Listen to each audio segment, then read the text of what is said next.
America और चीन के बीच पहले से चल रही रणनीतिक प्रतिस्पर्धा अब एक नए मोड़ पर पहुंचती दिखाई दे रही है। इस बार विवाद का केंद्र ताइवान, व्यापार या सेमीकंडक्टर नहीं है, बल्कि ईरान है।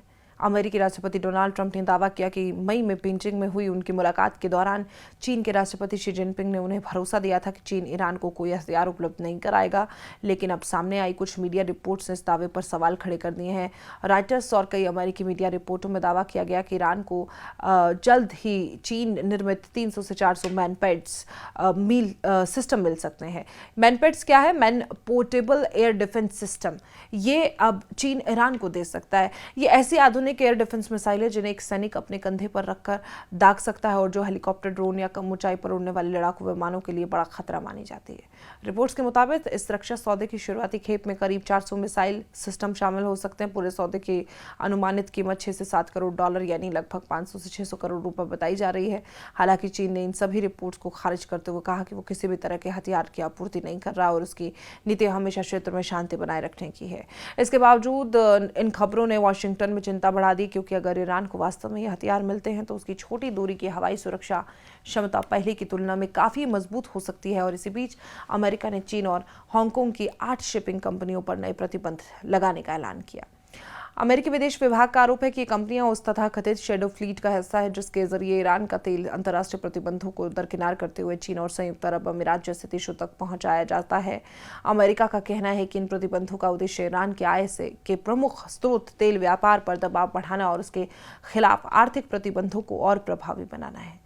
अमेरिकी प्रशासन का मानना है कि ईरान इसी तेल कारोबार से होने वाली कमाई का इस्तेमाल अपने सैन्य कार्यक्रमों, क्षेत्रीय सहयोगी संगठनों को मजबूत करने में करता है। और इन रिपोर्ट्स के सामने आने के बाद राष्ट्रपति डोनाल्ड ट्रंप ने सार्वजनिक रूप से नाराजगी जाहिर की।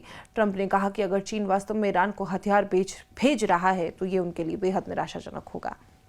उन्होंने दावा किया कि बीजिंग में हुई मुलाकात के दौरान शी जिनपिंग ने उन्होंने स्पष्ट शब्दों में कहा था कि चीन ईरान को हथियार देने में शामिल नहीं होगा।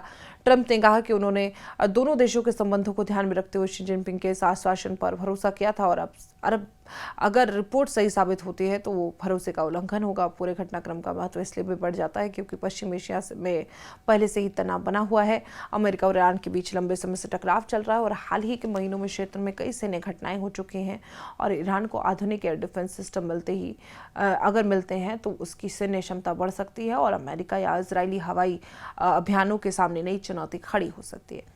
यही कारण है कि वाशिंगटन इस मामले को केवल एक रक्षा सौदे के रूप में नहीं बल्कि अपनी क्षेत्रीय रणनीति के लिए संभावित खतरे के तौर पर देख रहा है। हालांकि इस पूरे मामले में अभी तक कई सवालों के जवाब मिलने बाकी है। सबसे बड़ा सवाल लेकिन यही है कि क्या वास्तव में चीन ईरान के कोई ये मिसाइलें भेज रहा है या फिर ये केवल मीडिया रिपोर्ट्स या खुफिया आकलनों पर आधारित दावा है।